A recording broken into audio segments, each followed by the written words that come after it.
If you asked anyone born in the early 90s to describe a Subaru, they would likely show you a picture of the Sti Impreza WRC rally car.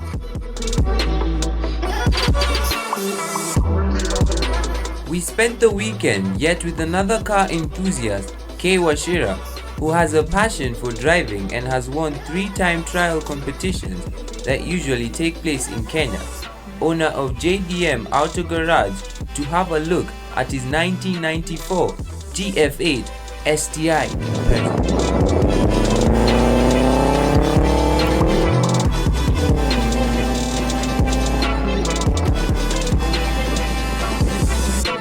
So today we're here with a special guest, the owner of the Subaru GF8 1994 version, Mr. Kay Wachira. How are you doing? I'm good. You good? Yes. Alright. So before we get into the car, tell us a little bit about yourself. Okay, Kay Wachira, 3-time TT champion, and a business owner, DJ, entrepreneur, and a few more. So, nice. How did your passion for motorsports begin? It started from video games. Like which type of video game? It was racing simulators. When everyone else was playing Need for Speed, I was playing Gran Turismo, which was a racing simulator. Nice. So I did that one, got addicted to it, played it for a while, then got the other consoles, played the newer games. There was a Forza, then there was the newer Gran Turismos. Yeah. And then I got a hand-me-down car from folks, and then I used that one, modified it a bit, and yeah, that's how I got into it, all of it. Yeah. Nice.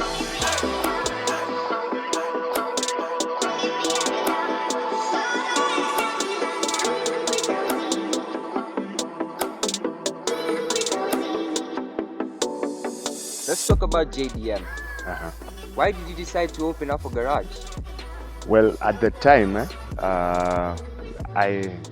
when I was building my car, there were very few options. If you wanted to have a fast car modified, there were limited garages, and they were high-end. They were very expensive, and for that time, I didn't have but I didn't have. You don't have that kind of money, Yeah. So I had to learn how to do some of these modifications myself. So I learned how to do it, and then there was now that gap in the market. There are guys who are coming like from college or from high school. They bought their cars. They want to do things to them, but they can't afford the high-end garages. Yeah.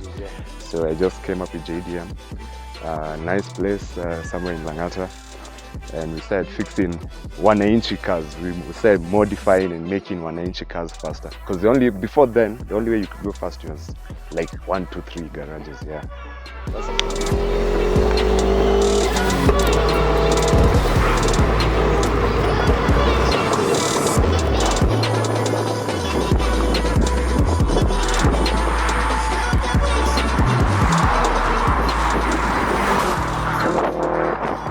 Let's talk about the car.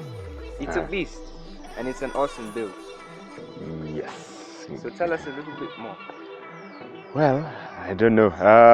Where can we start? It started life as a regular GF8, and then I had a stock engine. It was stock. It was a stock, nice car. And And then somewhere along the road, I don't know why, I just decided I just wanted a bit more.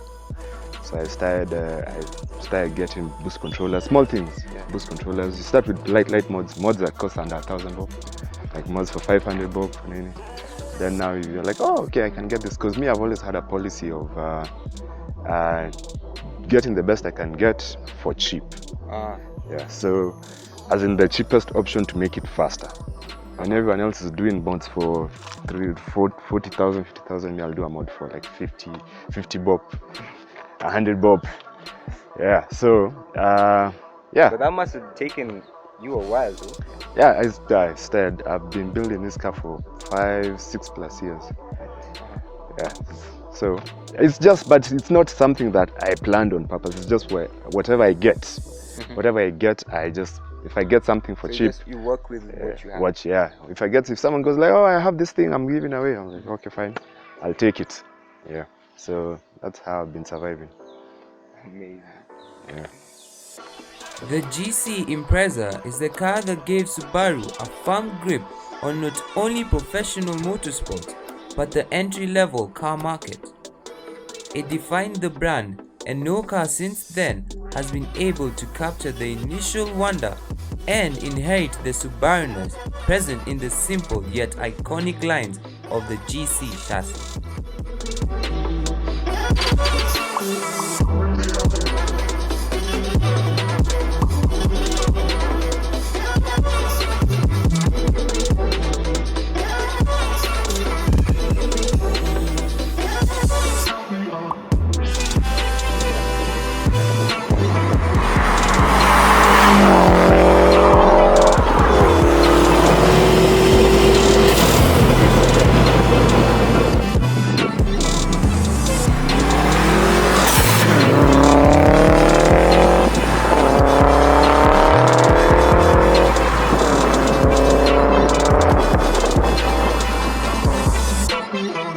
What mods have you done to the car?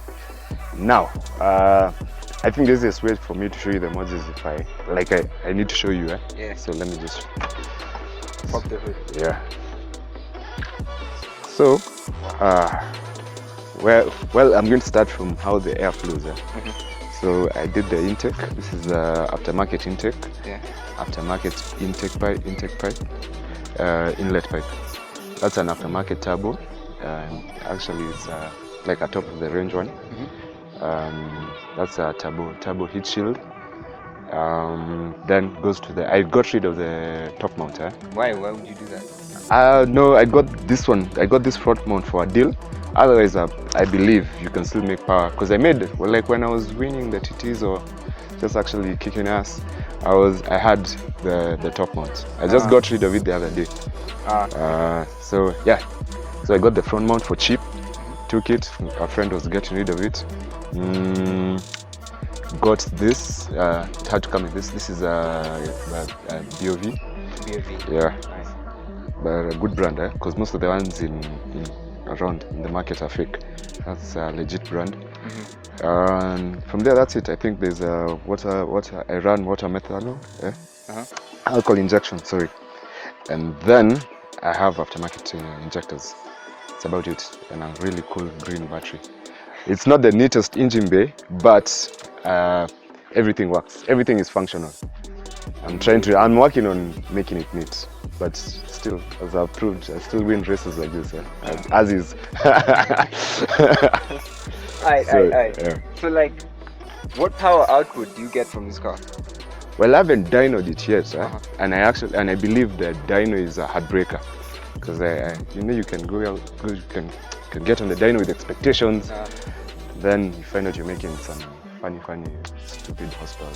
So, as long as my car performs to what I like to your level, I don't think I need to put it on the dyno. Though there is a way I can estimate, because just the other day I had a run with a 360 wheel horsepower Subaru, and I was harassing him a bit, so I think I'm around there. 360 wheel translates to maybe 400 horsepower, 400 and something horsepower. So yeah, it's not bad. Incredible. It's on our fuel, that's not bad at all. Yeah, because we have really poor fuel quality. Yeah, so it's hard to make power from that poor fuel. So now that's bad though. The fact that we have poor quality fuel. Yeah.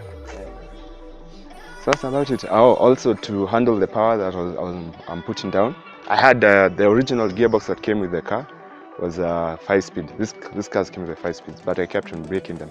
So there's a time, and I really believed in the 5 speeds because they are cheap and they were available. You could, I break one, just go get another one. Yeah.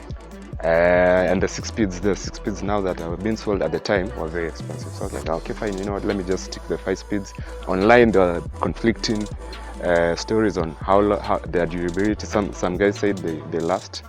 Some guys were probably those things don't last. They're eggs. So I broke 3 in a year. Then that's when I called it quits. I got a 6-speed. It comes with like the whole drivetrain is a 6-speed. Yeah, it's from the spec C and 10. And how is the 6-speed treated you? Well, it made me slower. One, but I'm more reliable. I can have fun. If you guys saw, like if I had the 5-speed in Masinga, I wouldn't be able to do the launches I was doing. Remember, I was doing some really hard launches here. So if I had the 5-speed, maybe 1-2 launches and I'd have broken it. So this is much better. So in other words, you're saying, but it's heavier. It's heavier. Yeah. So in other words, you're saying that you'd prefer the 5-speed to the 6-speed. If it was reliable, I'd have kept the 5-speed because it's lighter and it has longer ratios. So you stay in your power band, because you know, like if you're making power from 3000 rpm to on the 5-speed, you stay on the power band longer. And the 6-speed, you just go through it because it's yeah. That's about it. But the 6-speed is okay. The car is nice. And you enjoy it. And it was an experiment for us because it was the first time we were doing a 6-speed whole drivetrain swap. So this car is basically maybe you can say it's an N10. It's an N10 with a GF8 shell. Yeah, it's not bad. Right now. I'm trying to hide my excitement. Nothing to be excited about. And as you can see, I just kept I only put the things that are necessary. I don't have nice colorful pipes. I don't have a nice big shiny intercooler. I mean radiator. If I don't need to replace this, that's my policy. If this one will handle my output, like what the car is doing, I'll keep it. I don't need to get another. Do you think you ever need to replace it though? If it starts bringing problems, yes. But so far, so good. Yeah, and that's what Kenyans, okay, not Kenyans, I don't know, but some guys just buy things for the sake. You find they're making like half the power I'm making, and they have a Mishimoto or something huge, something nice, fancy. I just kept it simple. Something shiny. Yeah. Just kept it simple. But nice pipe. No. And you see, it's simple, but when you go out there, it works. It works. Yeah, it works.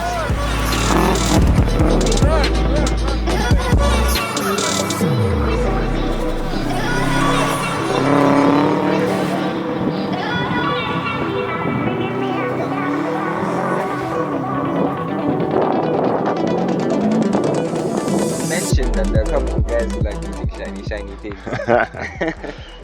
Shout out. No, it's just like I know a few guys who put like shiny things. They put things that they don't need. Like some guys just go as far as taking apart the engine, putting in shiny pistons. Just look fancy. Just so that you can say you have something. Okay, maybe it adds to reliability, yes. But I should mention that I've never opened up my engine. This is the engine that came from Japan, as is factory. I've made power. I've managed to make all the power I'm making from it like this, and I've been running it like this for I think the longest time, and it's still reliable. Because unfortunately, word out there that I keep blowing engines. But this is the engine I've had this engine for a while. Let's say 4 years, 4 or 5 years. Okay. Yeah. Still making power from it, doing experiments with it, because I learned how to tune using this engine, and it's working fine. I didn't have. I taught myself how to tune, and it didn't have shiny things inside. It's the factory engine that was the last nut, the last bolt from Japan. That's it. You never opened it. Never opened it, and I'm still making power from it. So I am living testimony that you can make power without spending a lot. Because once you open up your engine, you're looking at a bill of maybe 300. A lot of money, eh? Yes. It's like $3,000. So I just chose, like I said, for the Mwananchi, I took the route of make power cheaply. Yeah, and it's cheap. There's some people say cheap power is unreliable, but I'm doing so far so good. And I'm harassing people, with shiny things. So I'm happy.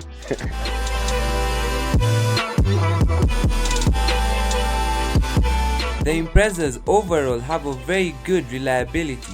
If kept well, the car will last a very long time, well over 250,000 kilometers for this case.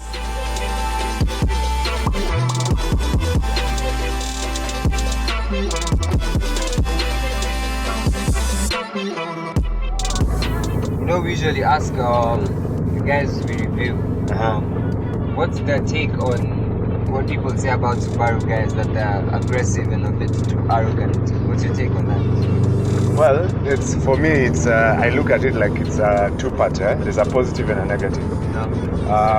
The first is what people don't understand. Subaru is a bit more powerful than your everyday car. Meaning, if I'm going to overtake, if I'm trying to overtake, I can maybe fit through a smaller gap than any other ordinary car, than a Toyota. Yeah. So maybe when guys see us doing that, they're like, what's wrong with that guy? What is he doing?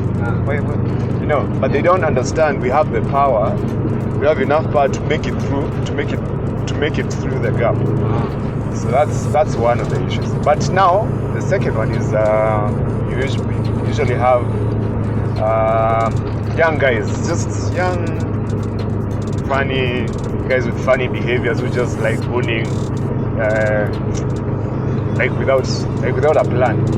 You're on the highway, you're just owning for no reason, cutting off people. Now those are the guys who give us a bad rep. But otherwise we're nice guys. I think you'll see we're nice guys. You don't need to own every single time. Yeah, it's just a few guys that tarnish and yeah. So what's your definition of a car enthusiast? Well, anyone who likes cars, even though you don't have a car, but if you like cars, you like new cars, classic cars, tuned cars, JDM cars, German cars, you're a car enthusiast. That's what I think. You don't need to own one. You don't need to own a fast one. You just need to love cars. Just a passion for cars. A passion for cars, yeah. What are the pros and cons of tuning your car? Well, you get to like now the Subarus, you get to add to, like, you get more performance from your car. This is now I don't know where, but you get more performance. You feel like you don't need, because it's like, for me sometimes it's either you get a new car or you build on this one, and a lot of times I find myself building on this one. I get more satisfaction building this car, making it go faster, because for this price, for this performance, for the amount of money you spent on this car, there's nothing that can match it. I don't think there's any, maybe a bike. Yeah, and bikes are not a fan. Cheap thrills.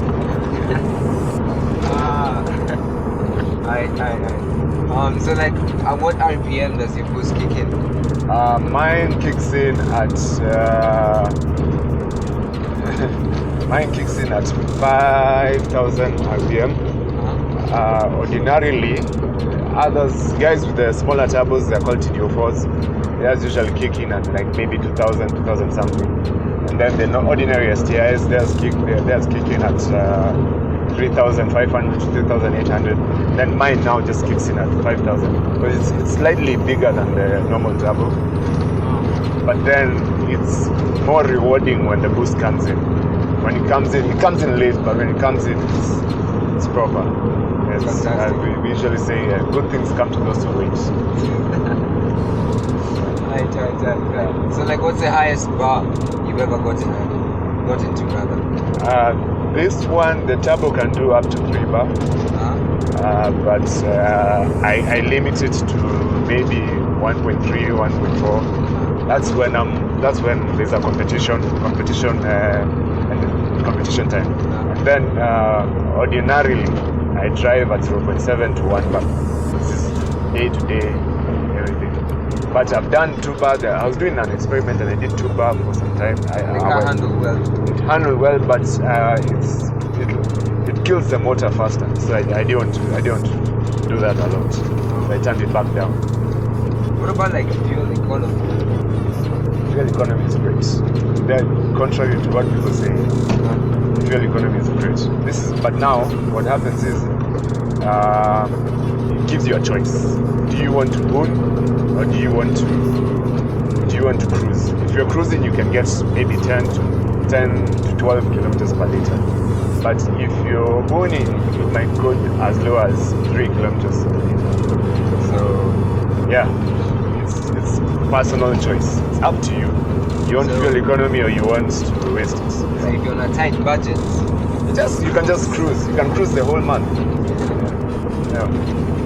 And if you feel like you have money, just load up on power and boost all the way. Boost all the way to Mombasa. Boost all the way to Mombasa. That's maybe 3 tanks. It's like what, like 50 G's? Yeah, it's a lot of money. Yeah. The car is meant to be a performer, so expect to have fun with the twisty mountain roads. The 4-wheel drive system will give you a nice exit speed, and the power from the engine is quite high compared to the weight.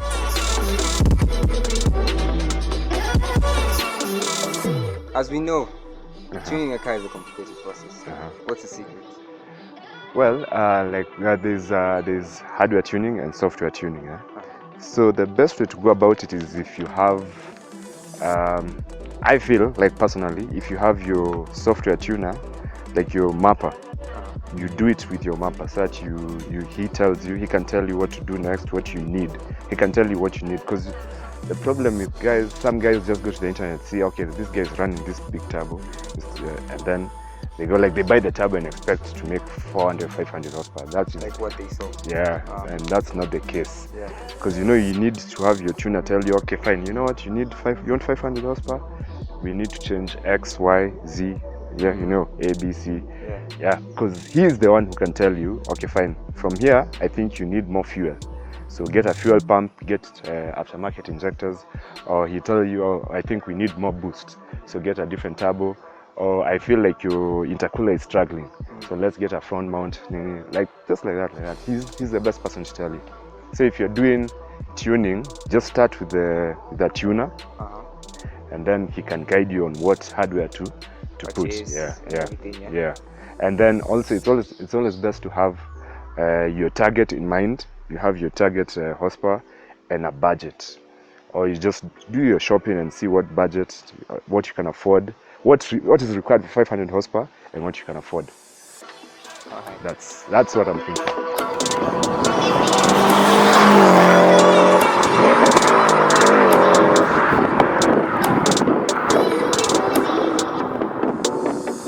The Impreza is a very commonly tuned car in Kenya.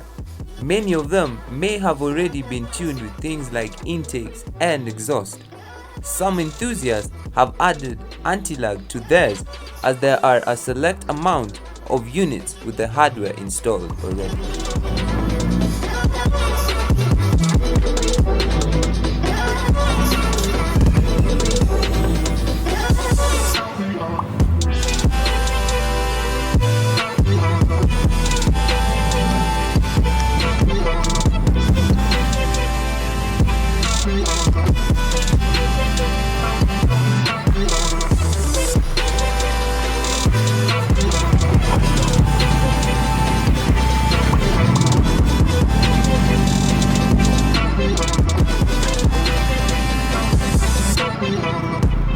Having such a car comes with great responsibility. How do you stay sane? Well, you just respect each other. Kuheshimiana. Mnaheshimiana na gari. You just respect the car, respect it's powerful, and you need to be mature how you handle the car, how you drive the car. I don't know if you saw me driving. I don't need to hoon everywhere. I wait for TT events, or I wait for special events. You wait for those special events where you can unleash the power, but you just don't go unleash it. Yeah, you don't unleash it everywhere. You don't actually on the highway in traffic and you go racing pro boxes. No, that's shady. That's matatus. You're racing mats. That's shady. Just wait for. We have now. Lucky for us, we have a bunch of events that are coming up. I think we'll have maybe 4 TTs this year, maybe more. And then Subaru Fest also do something. And then who else? There are these avenues that are coming up where you can unleash the power. Are you excited? Yeah. Oh, deadly. Very, very. Yeah. So for sure we're gonna see you participate. Yeah. Hopefully, now this cars. Hopefully I don't break anything until before the event. Yeah. Because I've had sometimes I really run into some bad luck. Just before an event, but those were not racing events. They were great runs. Like I skipped 3 great runs because like the week before, the day before, I broke something in the car. It was So I was having some bad luck back in the day, and I missed 2 destination events. There was a destination Mombasa that I missed, a destination Kampala that I missed because I broke. That's when I was breaking gearboxes. Remember I told you I was breaking? I was like, now what is this now? But yeah, it's just bad luck though. Yeah, but about staying sane, and then don't drink and drive. No, just respect the car. If you don't drink and drive. Yeah, don't drink and drive. And Uber is cheaper than fuel nowadays. Uber is cheaper than fuel. So if you're doing anything, you don't need to go out in the car. Right. Yeah, save it for those special occasions, car meets. You don't need to hoon everywhere. Even if you just cruise. Even cruising with it is even better. It's 2 miles an hour so that everybody,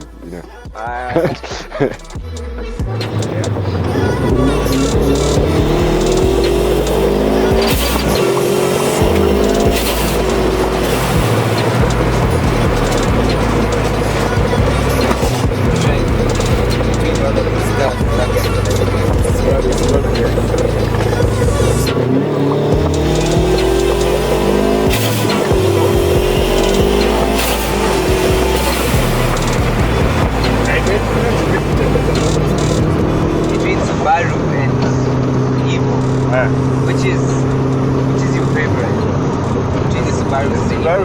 Of course it's Subaru. Why? The Evos are just, I don't know. They are good cars, and it's been said, and I know maybe it's easier to make power from the Evo. It's easier to mod an Evo. Well, not easier to mod, but easier to make power from an Evo. But then again, that's about where it ends. That's like the only advantage it has. Handling, I find the Subaru better. It's more planted, more connected to you. It does what you want. What else? The transmission, like the drivetrain, I wouldn't want anything else. Evos have a problem launching. Like, you really cannot have fun with your Evo. If you had an Evo, you can't really have that much fun. Like cars, I can stop here and launch this car, stop there, and launch it again, and the gearbox will take it. Evos, that's not the case. Every time they launch the car, there's always that fear you break something. And I wouldn't want to live like that. So what did you say is your dream car? Well, GTR or well, in my dream world, a Ferrari. Because I drove a Ferrari, and it's on another level. It's something else. But realistically, maybe in the future, I'd want to have maybe a GTR, or an RS6, an Audi RS6. It's also nice cars. RS6, RS7, that series. Those are nice cars. I wouldn't mind one of those ones. But the GTR looks more like it. It will still come in. Maybe once you get it. That's far. If you guys would be a big show, Then, the biggest. What do you mean? In fact, sour. Come back then.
Whether you go for the WRX or the STi model, you will enjoy the performance and handling of this true rally car. Best of all are the prices, which are a very good deal right now.